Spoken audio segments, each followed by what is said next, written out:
Nous lisons dans Romains 5, 11, le mot réconcilier, traduit avec exactitude, ce qui se trouve que dans le Nouveau Testament.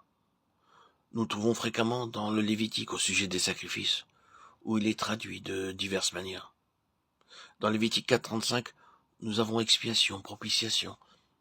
Ces mots ne rendent pas exactement le sens de l'original qui signifie couvrir ou ce qui couvre.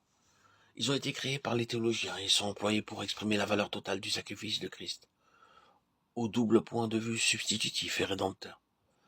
L'original signifie une couverture, ce qui couvre.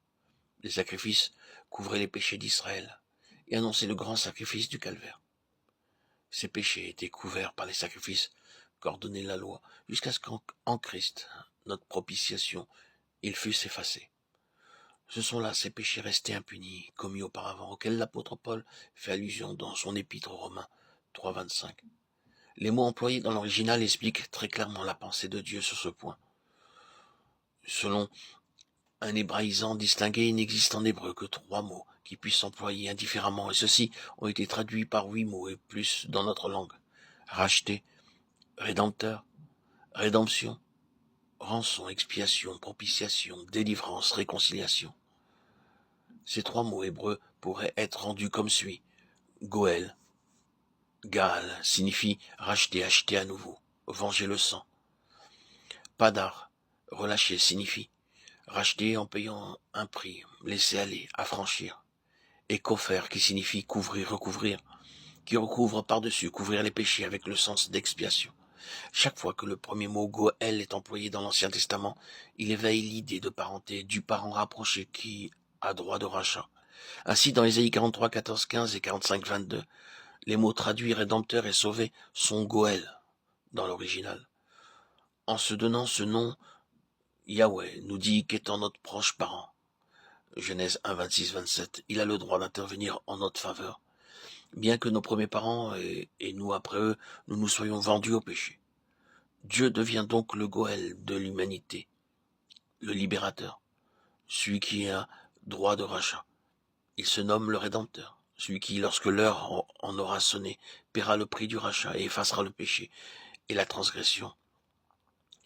Le mot pada signifie aussi racheter en payant le prix, mais il comporte en plus la pensée de libération, d'affranchissement.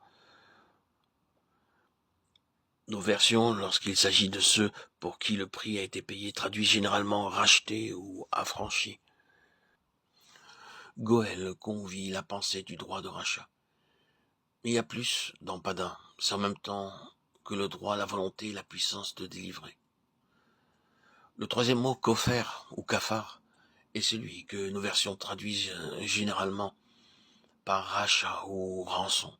Exode 31, 12, Job 33, 24. Par expiation dans Lévitique 6, 38, 15, 9, 24.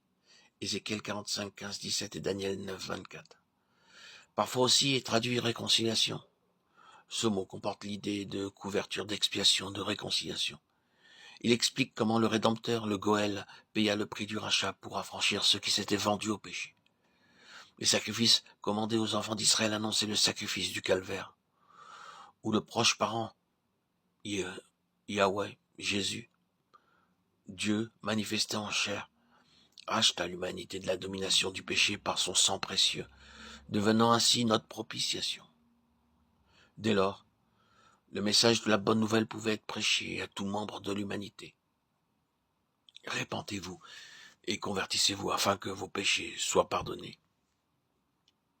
Acte 3, 19.